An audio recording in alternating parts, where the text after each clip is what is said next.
Saludos estimados estudiantes, hoy vamos a hablar acerca de sistemas de archivos, que es algo con lo que estamos bastante familiarizados a nivel de usuario. Sin embargo, hay detalles de gran importancia que pueden ser retomados a un nivel intermedio e incluso avanzado. Por ejemplo, existe la posibilidad de crear arreglos RAID. Todos estamos acostumbrados a tener un disco duro en nuestra computadora o dos discos duros, pero ¿qué pasa en los servidores en donde pueden haber hasta 10 discos duros, 20 discos duros? O hay servidores que son de almacenamiento y pueden tener bloques completos de discos duros. Entonces, lo que puede hacerse es lo siguiente: pueden crearse arreglos RAID. Hay diferentes niveles de RAID. No se refiere el nivel RAID a cuántos discos duros lo conforman, sino para qué sirven. El nivel 0 significa de que lo que va a hacer es dividir, va a hacer un strip, va a partir la información. Si tenemos varios discos duros, lo que hace con los archivos es que los segmenta. Por ejemplo, es un archivo muy grande, una ISO de un sistema pesado, entonces va a dividir segmentos o partes de ese archivo pesado entre varios discos duros. Dice que se necesitan por lo menos 2 discos duros para establecer esto, pero pueden haber más, y si hubieran 10 discos duros, ese archivo tan grande o esos archivos grandes se dividen por fracciones entre los 10. Hay un pedazo de cada uno en todos los discos, y esto es para mejorar el rendimiento. Cuando va a extraerse el archivo para ser transmitido o procesado, se arman los rompecabezas, se arman los pedazos, y eso incrementa el rendimiento del disco duro o de la unidad de almacenamiento. Ese es el RAID 0. ¿Qué pasa en ese tipo de almacenamiento si se arruina un disco duro? Se arruina la información. Esa es la desventaja. Entonces, por aquí dice que se usa para operaciones de lectura pesada de datos. O sea, no significa que sea malo, usted hace el backup y no pierde nada. Tiene la ventaja de que tiene un rendimiento muy alto, y la desventaja es de que pierde datos si se arruina un disco, entonces por eso el backup. Luego está el RAID nivel 1, que es el de espejos. Usted puede tener 2 discos por lo menos, o puede llegar a tener 20 discos en espejo. ¿Y eso qué es lo que hace? Es la aplicación estándar para servidores, que lo que pretende es de que si usted tiene 5 discos duros, por ejemplo, que los 5 contengan exactamente la misma información, exactamente igual, son espejos, por eso se llama mirror este método. Lo que se pretende con los espejos es de que la información esté duplicada. Si falla un disco duro, pues no se pierde absolutamente nada, porque los otros 4, los otros 3, los otros no sé cuántos quedan íntegros. Es bien difícil que se arruinen todos los discos duros al mismo tiempo. Y lo otro es de que mejora un poco el rendimiento, porque se pueden leer algunos sectores de un disco, luego otros de otro. Eso dependerá de la arquitectura del sistema operativo que gestione el RAID 1. Pero principalmente es para la tolerancia. Sin embargo, el estándar dice de que es para lecturas de gran rendimiento. O sea, sí existe una mejora. Al tener duplicada la información, se lee un segmento de un disco, otro segmento de otro disco, y esa información va para el microprocesador, que la puede ensamblar mucho más rápido que cualquier disco duro. Luego dice el RAID nivel 5, que es el de división y paridad. Dice que este se ocupa normalmente en los sistemas de archivos, y se necesitan por lo menos 3 discos. Entonces, ¿cómo funciona esto? Bueno, funciona que divide la información en por lo menos 2 discos duros, o si hay 10 discos duros, divide la información entre 9, y un disco es para paridad. O sea, en un disco se guarda la información de integridad de todo ese rompecabezas de datos. De hecho, si se perdiera alguno de los segmentos de información, en ese disco de tolerancia hay una copia de todo el mapa junto. Luego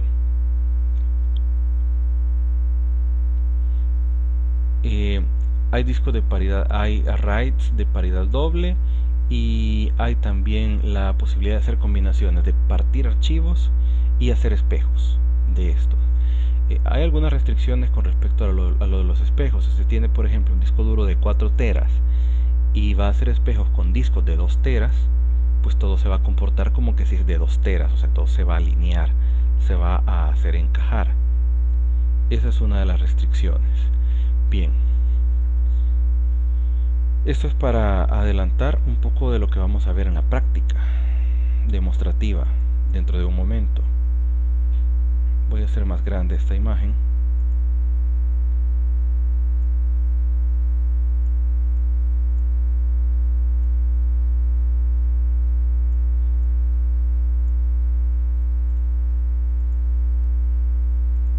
Muy bien, ¿y qué es esto?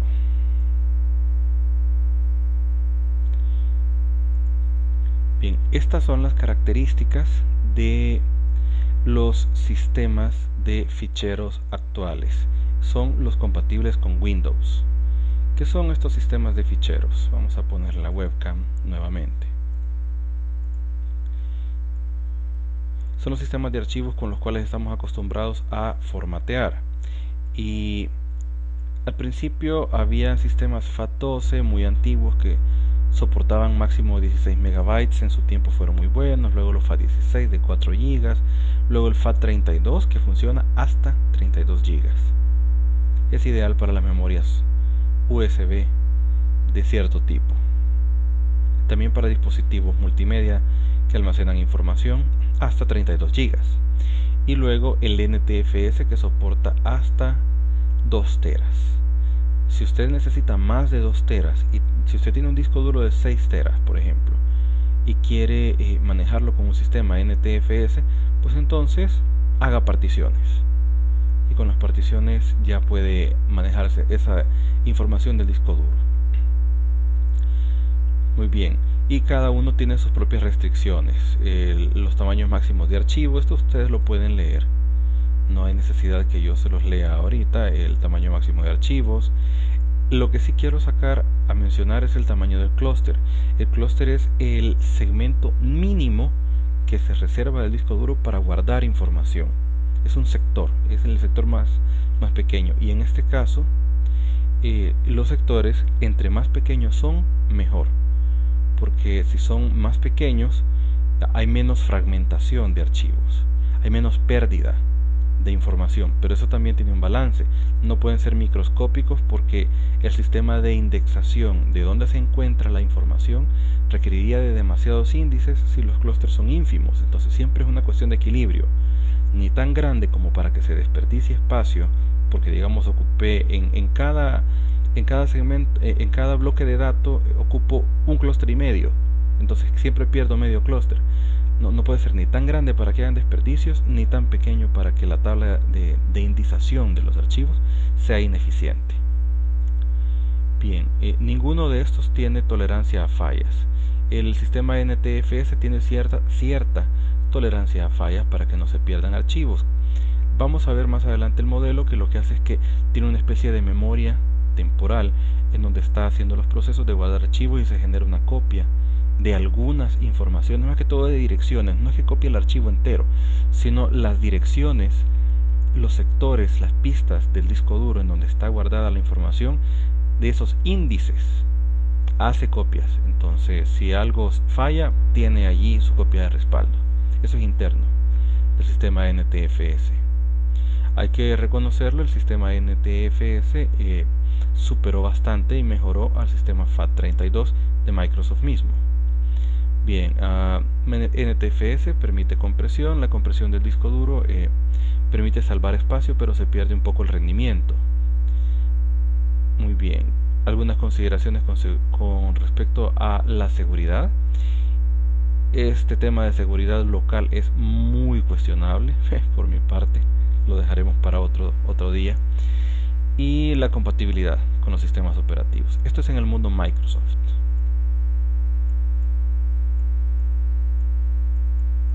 Enteramente en el mundo Microsoft. Luego, veamos en detalle cómo funcionaba el sistema FAT32. cómo funcionaba el sistema FAT32. Y primero habían varios FAT, pero el FAT16 fue el primero que yo les conocí a ellos, ya cuando entendía que era un sistema de archivos. Y cuando brincó el FAT32, fue el gran boom, porque cabía muchísima más información en los discos duros, cosas antiguas. Muy bien, entonces, ¿cómo funcionaba el sistema FAT32? FAT significa esto: File Allocation Table. Entonces lo que hacía es que generaba se generaba una partición en el disco duro, y un segmento del disco eran los índices, como los índices de un libro, en donde se dice el capítulo tal está en tal página, el capítulo X, y las secciones están en tales y tales páginas. Y luego iba el montón o el heap, que era donde ya se iba a guardar la información, pero toda la llave del reino para poder recuperar la información era a través de esas entradas. Entonces funcionaba así: el primer archivo, digamos que se le asignaba a esta 0002, esta dirección. Entonces con esta dirección se movía el apuntador para acá, y no es que eso representara a todo el espacio de almacenamiento, sino que eso apuntaba al BOF, Begin of File. Vean, el 002 apunta no al 002 ya en el montón, en el heap, sino que apunta al inicio del archivo, y de ahí va todo hasta el final. Todos estos eran los segmentos que contenían información, o clusters, como le quieran decir, hasta llegar al final. Había un marcador, una bandera, en donde se indicaba que hasta ahí ese era el End of File, EOF. Luego el siguiente archivo pues tenía lo suyo, 005. Los problemas de fragmentación eran bien grandes en este caso, y eso es lo que limita la capacidad del sistema de ficheros. ¿Qué tal si todo esto está reconocido? En este caso lo que muestra el diagrama es que se ha solapado el apuntador del archivo 3, se ha solapado con esto.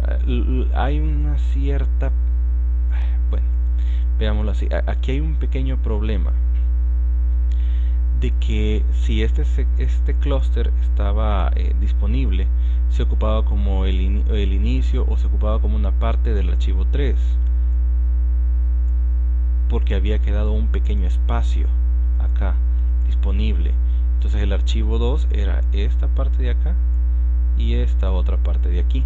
Entonces había mucha fragmentación, y lo que estaba a punto de decirles hace un momento es: ¿qué pasa si yo borraba el archivo 2? Entonces se perdía esto y se perdía esto. Entonces al querer guardar un archivo 4 íbamos a ocupar estos sectores, y quién sabe cuántos más, depende del tamaño del archivo. Entonces eso es lo que hacía necesario para Microsoft de proveer un software que se llamaba desfragmentador de discos. El problema de la fragmentación era muy grande, es muy grande en los sistemas de archivos FAT, y se vuelven lentas las unidades de disco, aunque sean de estado sólido, como en el caso de las memorias, pero sí se vuelven muy lentos por eso. Bien, luego viene el NTFS, que ya fue una mejora bastante significativa con respecto a su predecesor, el FAT32. Bueno, había un FAT16 de 16 bits, luego un FAT32 que ya se podían procesar cantidades de bits más anchas, 32 bits. Ya no hubo FAT64, vino el NTFS, y el NTFS dice: mire, nuestras particiones son así. Para empezar, vamos a tener un boot sector, vamos a reservar como una especie de partición aparte el sector de arranque, de manera que si se llegaran a dañar sectores ahí, volvemos a crear otra partición de arranque en otro lado, y ya no se arruina todo el disco duro, porque en los sistemas FAT, si se dañaban sectores clave al principio del disco, moría. Entonces dice: no, nosotros vamos a crear una partición virtual que sea el arranque. Magnífico, primer cosa buena. Siguiente, crearon su propio FAT, su propia tabla de asignación de archivos, pero aquí le llaman MFT, Master File Table, que es como una tabla de índices. Internamente, claro, internamente funciona diferente, es un poco más eficiente, ya vamos a ver cómo funciona. Luego viene los datos el sistema de ficheros, que es todo esto, que es como el heap o el montón. Y luego, vean qué interesante, esta es la prevención de fallos. El master tiene una copia. ¿Y qué es lo que se guarda en el master? Lo que se guarda en el master es los índices del archivo, cuál es su nombre, en qué ubicaciones del disco duro está la información, cuáles son sus permisos, o sea, los metadatos, pero los metadatos no cualquier cosa, la esencia, los metadatos que son cruciales para el archivo. Usted cuando guarda una imagen, usted solo la copia, pero el sistema de archivos tiene que asignarle permisos, tiene que medir su dimensión, tiene que asignar posiciones en el disco duro. O sea, es una gran cantidad de trabajo el que se hace. No es nada fácil. No es nada fácil ni para Microsoft ni para nadie. Y en este caso el master es el que contiene todos esos datos. Y para la tolerancia a fallos, porque habían muchos problemas en FAT con respecto a eso, entonces hay una copia del master. Aquí se propone algunos pequeños ejercicios. Dice, vamos a ver estructuras de directorio.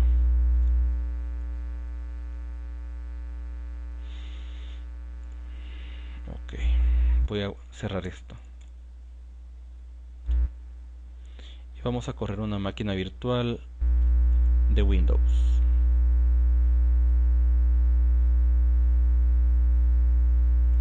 Windows Server.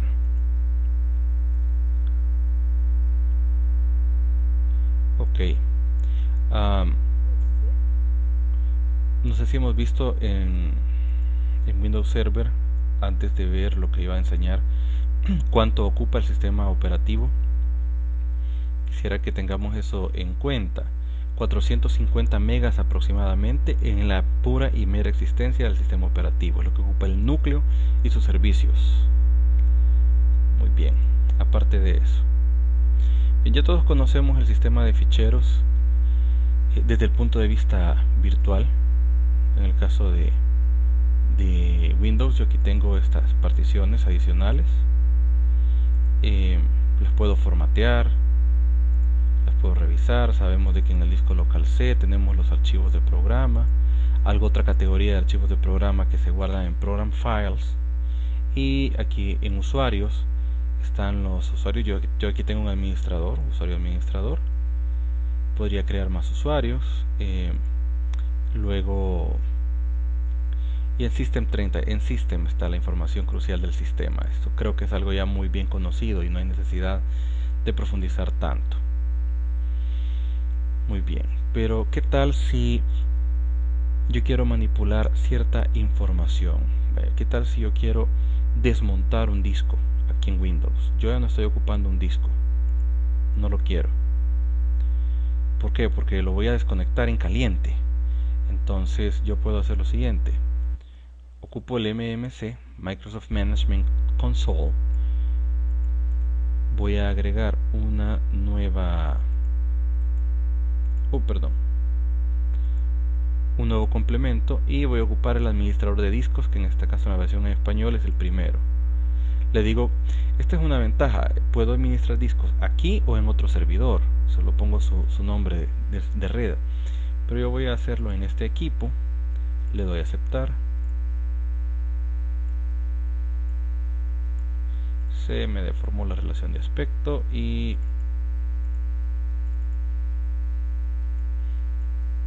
no se hace grande. Muy bien, y aquí ha leído lo que yo tengo. Entonces tengo primero el espacio reservado para el sistema, que es un sistema NTFS de 350 megas, es una partición en el disco 0, que es la de arranque. Y luego tengo ya lo propio, aunque aquí dice arranque, pero bueno, ahí está el kernel, hay archivos que son importantes, pero no son cruciales del buteo, sino que son los archivos que se cargan una vez que se ha llamado a ellos a través del software de buteo. Y luego tengo otros discos. Si yo no los quiero, puedo simplemente eliminar volumen. Le doy sí y le doy aquí a este otro, eliminar volumen, le doy que sí y me aparece aquí a nivel de hardware nada más. No deseo guardar cambios de la consola, pero a nivel de software ya no están disponibles, entonces ya los puedo desconectar porque están desmontados.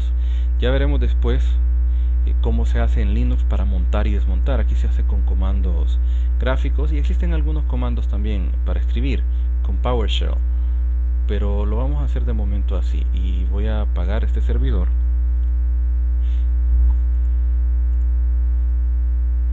porque quiero mostrarles en las configuraciones que yo en realidad le había agregado discos virtuales. Son estos discos virtuales que están acá. Entonces creo que ya todos hemos creado alguna especie de disco virtual anteriormente. Voy a borrar uno nada más y le voy a decir que quiero un disco SATA que sea de estado sólido para que emule un poco más rápido, que se haga la emulación para que sea un poco más rápido, y que sea hot pluggable, o sea que puedo quitar y poner en caliente como lo hice hace un momento. Entonces voy a crear uno acá, create new hard disk, y le voy a decir que quiero que sea tipo VDI, dinámicamente redimensionado. Puedo ponerle un tamaño fijo, pero no tengo ya mucho espacio en el disco duro porque lo he llenado de tantas cosas, entre ellas máquinas virtuales de servidores que no son chiquitas, y aquí le he puesto ya el tamaño de 102. Recomiendo que utilicen la barra deslizante para tomar un valor exacto y no que lo pongan directamente aquí, porque va a estar con mensajes de error, de alerta de que los tamaños de los sectores no son los adecuados. Ahora le voy a dar crear. Ya había un disco que se llamaba disco 2. Voy a crear uno que se llama disco 3. Doy clic en create y aquí lo tengo.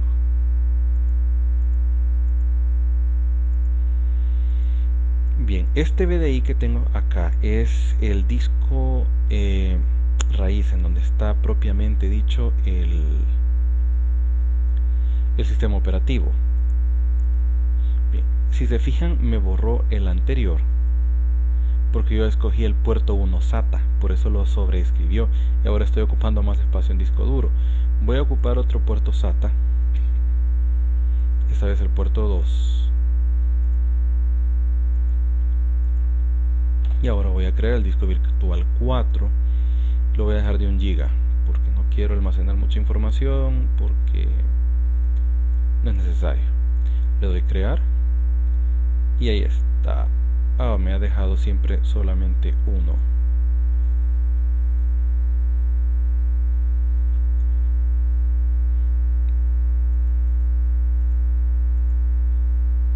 Bien, voy a crear un disco de esta manera. Aquí en Storage Devices está la opción y me dice que quiero crear otro controlador SATA, entonces lo voy a crear de esta forma. Voy a escoger 1 GB aproximadamente.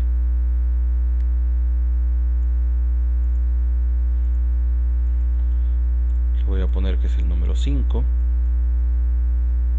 y aquí tengo 4 y 5. Esta vez sí lo hice bien. Ahora voy a dar clic en OK y aquí están. Ahora, esto es como ponerle discos duros nuevos a una computadora. Así lo va a interpretar el sistema operativo emulado. Lo estoy arrancando en este momento y va a encontrar como que si fueran 3 dispositivos de hardware.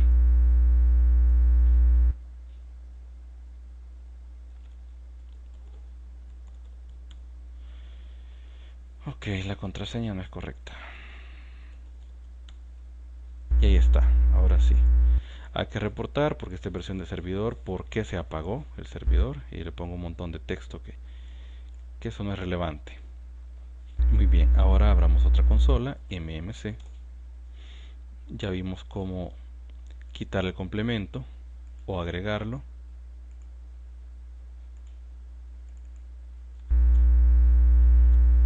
Ahora me dice, mire, inicialice el disco para que el administrador de discos lógicos pueda tener acceso a él.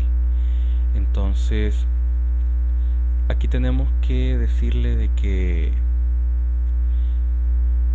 si estos discos van o no a ser inicializados y si van o no a disponer de un MBR, una partición de buteo. Pero por compatibilidad, todavía lo dicen, no todas las versiones de Windows reconocen el estilo GPT. Entonces dejémoslo en el estilo MBR clásico, le damos aceptar y ahí le estamos diciendo, mire, el hardware que usted acaba de encontrar, sí quiero que lo use en el estilo clásico. Y aquí tengo dos discos. Estos dos discos pues no tienen nada, son discos vírgenes. Tengo que darle clic derecho y decirle nuevo volumen. Si yo lo quiero simple, distribuido, seccionado o reflejado. Ahora, ¿qué es esto? Por eso hablé de RAID en un principio. El nuevo volumen simple es un disco duro común y corriente, tal como puede ser un disco duro externo, una memoria USB. Es lo normal, lo que estamos acostumbrados.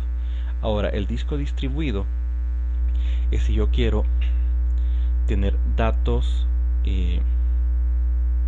dispersos entre 2 o 3 discos duros o 4 discos duros, como aquel nivel de RAID en donde yo dividía la información para ser más eficiente. Luego está el seccionado, en donde yo puedo unir los discos para tener más espacios, y tengo el volumen reflejado, que es el espejo, el de mirror. Voy a ocupar el de mirror ahorita. Bueno, voy a hacerlo simple ahorita. Mejor lo voy a hacer así, primero. Quizá lo hice muy rápido, porque esto todo es next, next, next. Lo voy a hacer más despacio con este y le voy a decir que quiero un volumen simple, y le voy a dar siguiente. Aquí me pregunta el tamaño máximo si quiero crear particiones, pero que ocupe todo. ¿Cuál letra le va a asignar? Va a ser la E. Aquí están las letras de las unidades.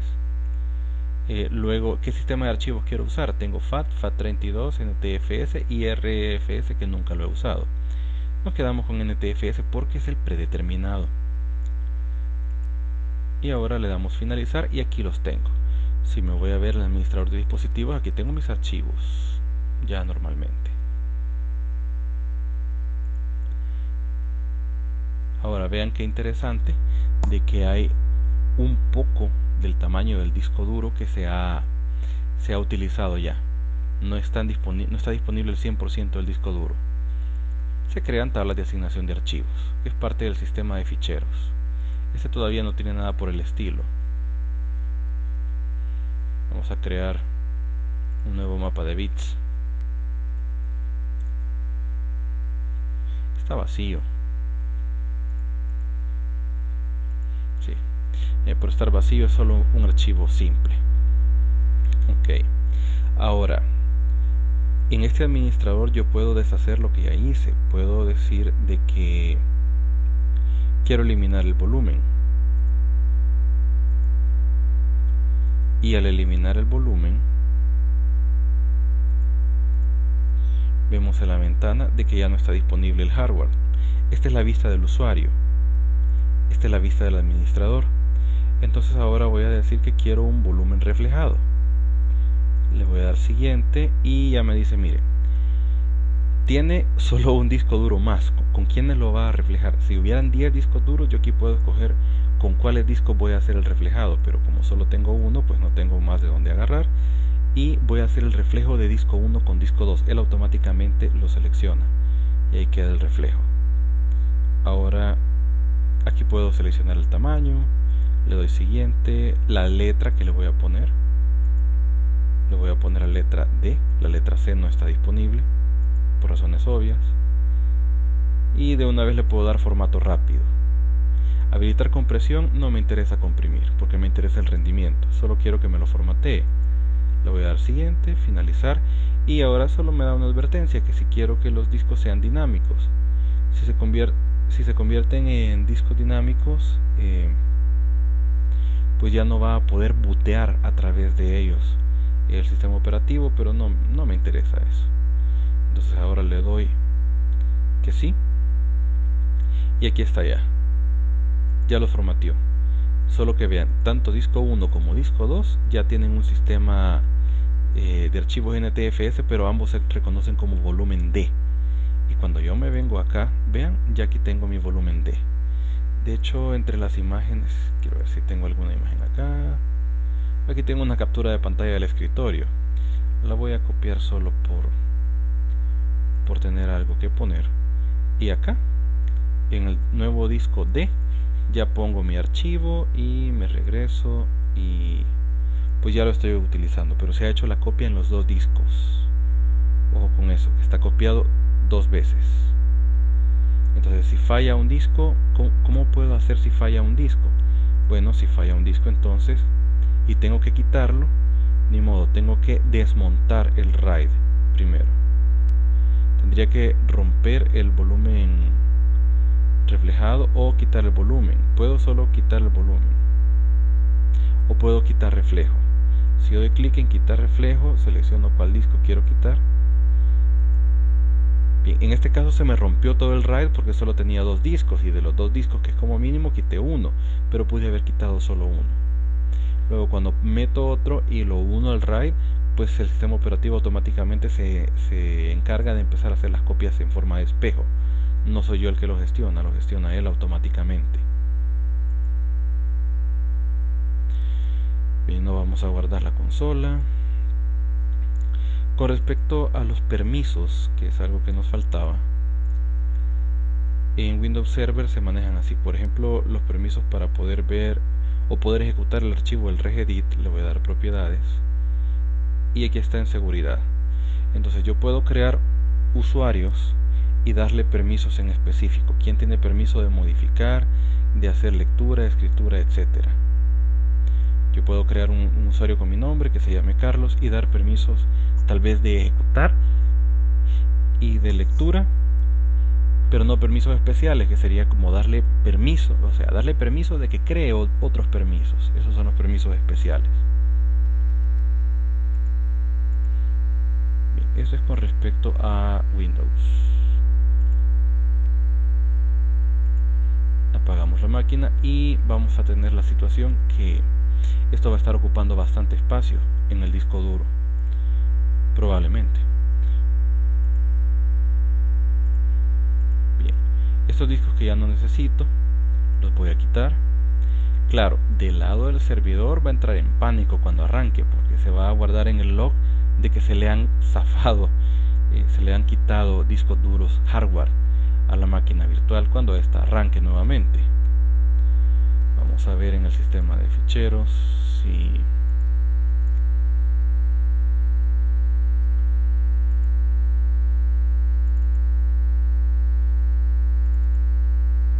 aquí están todas las BDIs, todos los archivos virtuales que había creado, y entre todos, ok, es 1.2 GB entre todos. Veamos solo uno. Es de 2.1 megas ese disco, como nunca lo usé. Veamos este otro, es de 1.1 gigas, entonces como ya no los necesito, los voy a borrar.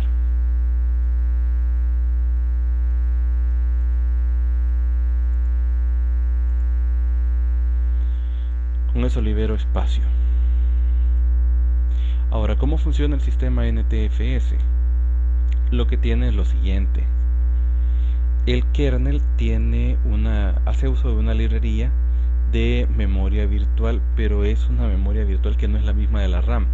Es otra memoria aparte que la gestiona el proceso de almacenamiento de información, que sirve para manejar las direcciones de los archivos en el disco duro. No confundir, esta memoria virtual, eso está en otra capa, es la capa de manejo del disco duro, es otra historia diferente.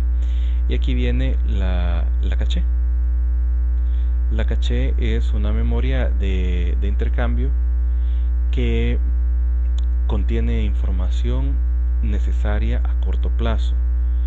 Por ejemplo, las direcciones de memoria de los archivos que estamos ocupando justo en este momento. Si yo tengo, por ejemplo, el procesador de hojas de cálculo abierto con unas 20 hojas de cálculo, pues esas direcciones se guardan acá en la caché. Y luego hay un log del servicio, una bitácora por si hay un error, a dónde estuvo el error, para ver si se puede hacer el trazado inverso para reconstruirlo. Muy bien, y luego está el manejador de entrada y salida, donde ya está propiamente el driver, el manejador de volúmenes y el manejador de disco duro, donde dice en qué sector físico hacer la escritura. Cuando se habla de sectores físicos, ya se habla incluso de las copias de las tablas de asignación de archivos del sistema NTFS. Esto es la parte lógica, lo anterior era el modelo. Ahora, ¿qué pasa con los Linux y Unix? Los Linux y Unix tienen un modelo que se llama Inode, que es como nodo inteligente, podríamos llamarle, en donde el Inode es como un pequeño paquetito de información que se guarda en un sector del disco duro, y por cada archivo se crea un nuevo nodo. Ese nodo inteligente tiene varias características, como el tamaño del archivo, que es indispensable en los sistemas de almacenamiento de archivos. Nosotros guardamos información sin ver el tamaño, el sistema de archivos sí tiene que verlo. Se guarda quién es el propietario, y los permisos del propietario se guardan allí, porque es vital el tema de los permisos. La hora y la fecha, otros permisos que no son para el propietario, control de accesos, ubicación, los tiempos que son importantes, y el apuntador a datos, a dónde se guardó. Y luego está el espacio propio del disco duro, en donde ya se guarda en regiones los tamaños y la información de los archivos. Es como un poco parecido al FAT, en donde esto sería como una tabla de asignación de archivos. Eso es lo que aquí se llama Inode. Entonces internamente el algoritmo que lo maneja sí es totalmente diferente, pero esta es la idea general del Inode. Luego, ¿cómo funciona esto del Inode? El sistema de ficheros de Linux se llama ext4, y lo que hace un nodo de ext4 para cada archivo es de que le pone un identificador de bloque, pone el encabezado, que es la información de su ID del sector en donde está ubicado el inicio de ese nodo, y luego viene la información raíz, que la información raíz es la que acabamos de ver, los metadatos, que son importantes. Luego, ¿qué tal si hay más metadatos? ¿O qué tal si hay necesidad de fragmentar el archivo? Porque no cabe en un determinado sector del disco duro y hay que ir a poner una parte en un sector y otra parte en otra. Entonces lo que hace es otra tabla de asignación intermedia, que es un índice de nodos.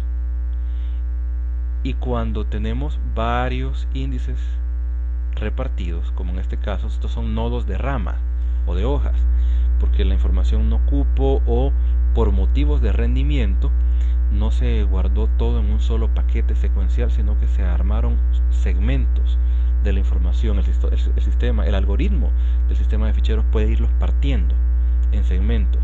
Por ejemplo, una película, usted la va a reproducir, o un video muy largo, no va a acceder a todo el video al mismo tiempo. Si medía 4 GB, no va a cargar los 4 GB y no va a ver los 4 GB de una vez, entonces lo va a ir viendo poco a poco. El sistema de ficheros se encarga de eso, de hacer la división en forma inteligente, y para cada una de esas ramas pues hay árboles de nodos. Entonces, en realidad la información se guarda en los bloques de los discos, pero los bloques de los discos, según su segmentación, se guardan en nodos de hoja que contienen sus datos, y un conjunto de nodos de hoja se guarda en el índice de nodos, y el índice de nodos se modela en un nodo, Inode. Dicho de otra manera, un nodo, Inode, es el que tiene la información principal acerca de la raíz del archivo, dónde está ubicado y los otros datos que ya vimos. Pero luego se divide en un conjunto de índices de nodo para los segmentos en donde se ha dividido. Pero cada segmento tiene su propio identificador, y ese identificador es el nodo de hoja, leaf nodes. Ese nodo de hoja es el identificador de ese segmento. Ahora, inteligentemente, los nodos de hoja ya no pueden solo apuntar a un segmento, sino que pueden apuntar a varios segmentos. Entonces por eso no se le pierde la información, y es relativamente más eficiente este sistema, porque a través de un montón de apuntadores puede ir a dirigir la información hacia cualquier lugar del disco duro e irla a traer, porque tiene una rama de apuntadores que son como el acceso directo de uno a otro. Entonces lo que está haciendo es segmentando, dado que hay un tema bien fuerte de fragmentación de datos en todos los discos duros. Eso lo soluciona creando más información de nodo, o sea, más metadatos por segmentos, porque ya se asume que la información va a estar segmentada. Ahora vamos a ver un poco acerca de la administración de discos en Linux, y creo que ya habíamos visto de esto. Disks es la aplicación, y aquí tengo mi disco duro de 256, no es mucho, dividido en estas particiones que ya habíamos hablado anteriormente. Aquí está el Windows Recovery incluso. Aquí tengo un disco duro que es serial, es externo, es de 2 teras, y tengo aquí una memoria USB. Entonces yo aquí puedo hacer lo que yo quiero. Por ejemplo, si lo quiero formatear, puedo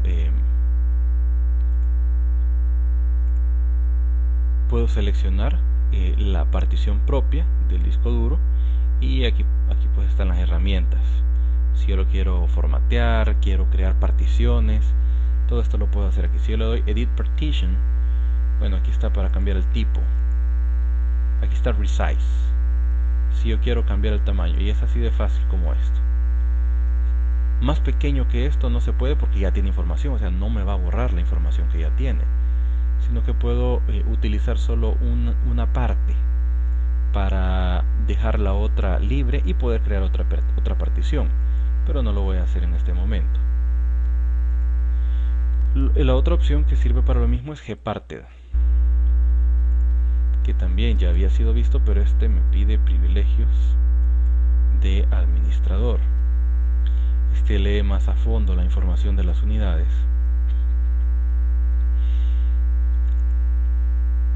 Muy bien, y aquí me muestra lo que tengo.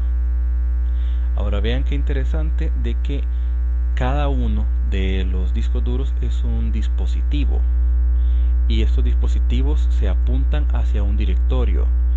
¿Qué son estos directorios? Es que ahí se van a ubicar. Ahí se van a ubicar los sistemas de archivos. Y aquí puedo escoger entre otros tipos de discos, por ejemplo SDA, SD, que es pues Serial Disk. Y aquí tengo este pues, que es el disco duro externo.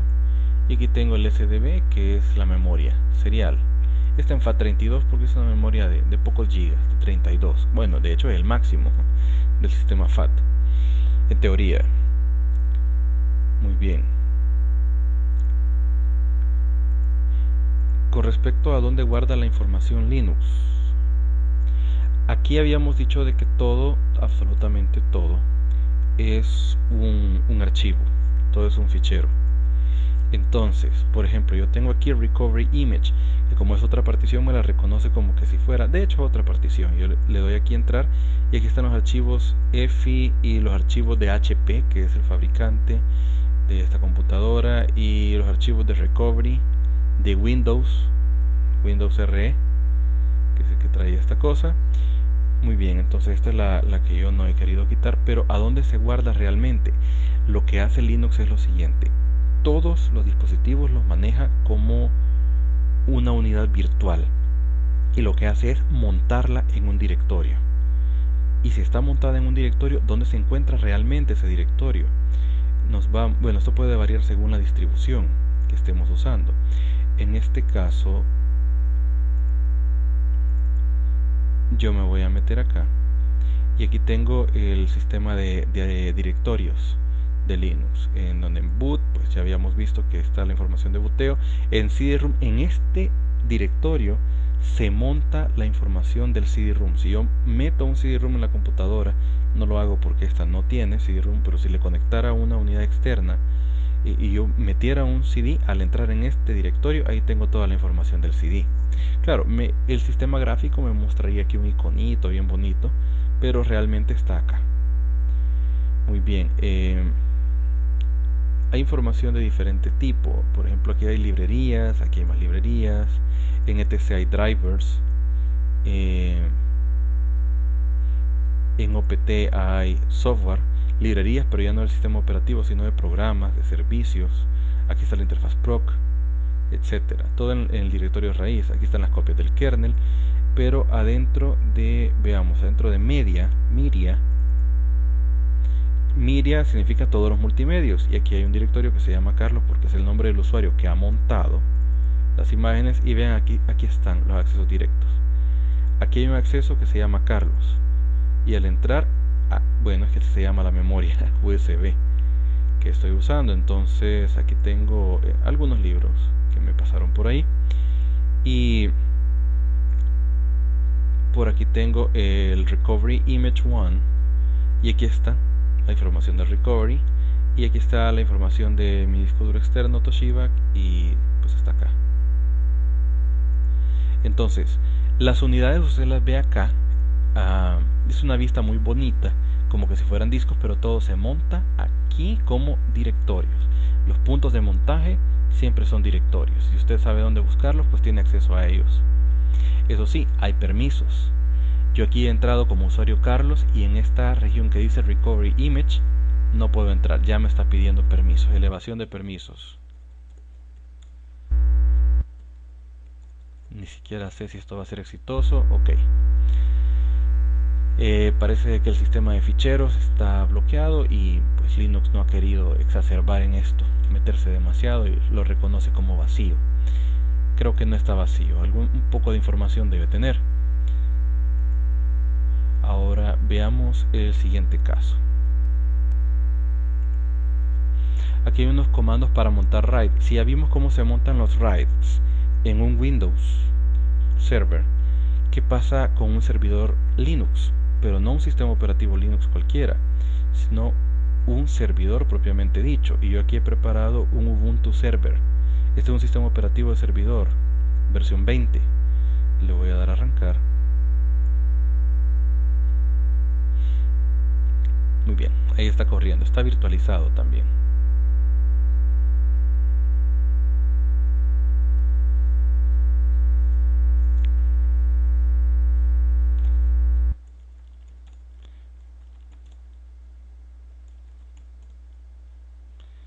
Ok.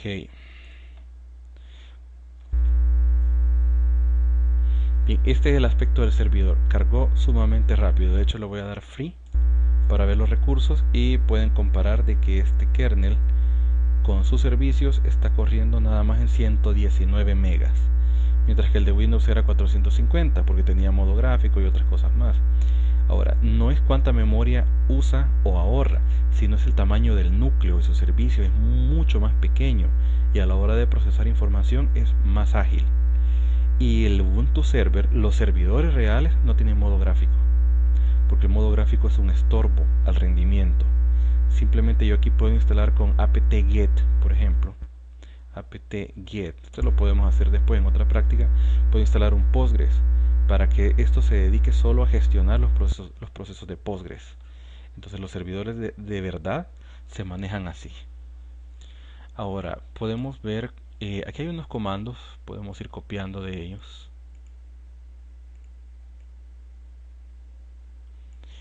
fdisk-l,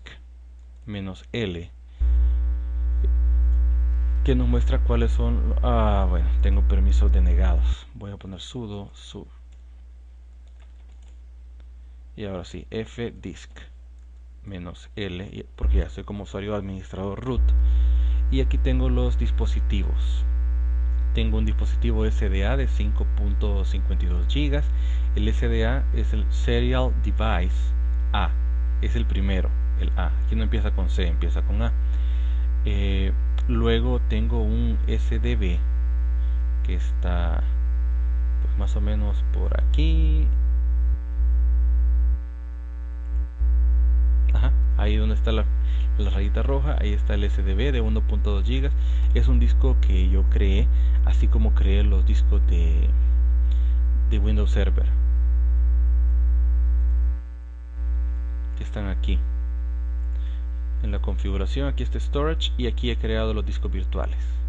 Aquí están. Bien, le voy a dar cancelar, y tengo dos discos virtuales, pero ya están montados como que si fuera un RAID. Están preparados como que si fuera un RAID. Entonces, no los he montado automáticamente, o sea, no están disponibles, no se pueden usar desde ya porque quería mostrarles cómo se hace. Ya cuando instalé el sistema operativo expliqué que quería que esos discos fueran de tipo RAID. Entonces, ahora lo que debo hacer es utilizarlos, es montarlos. Lo que voy a hacer para montarlos, de hecho aquí tengo el comando.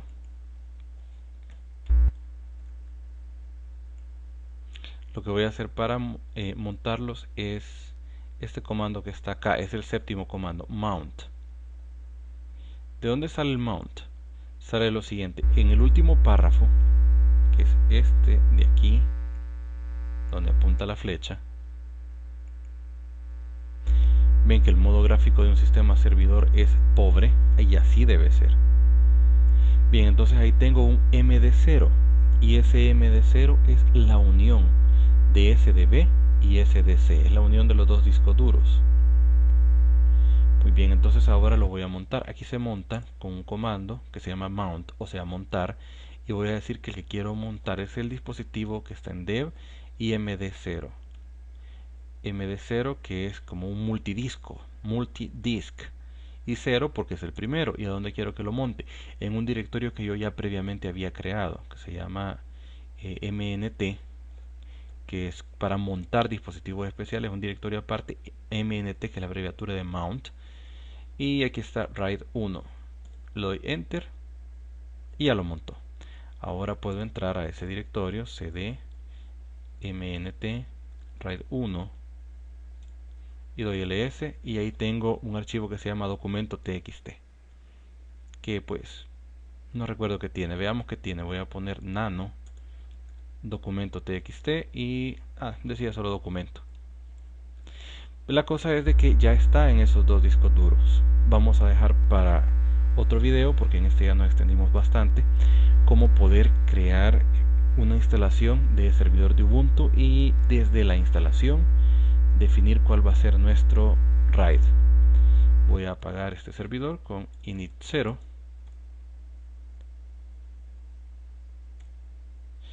y nos vemos en el siguiente video.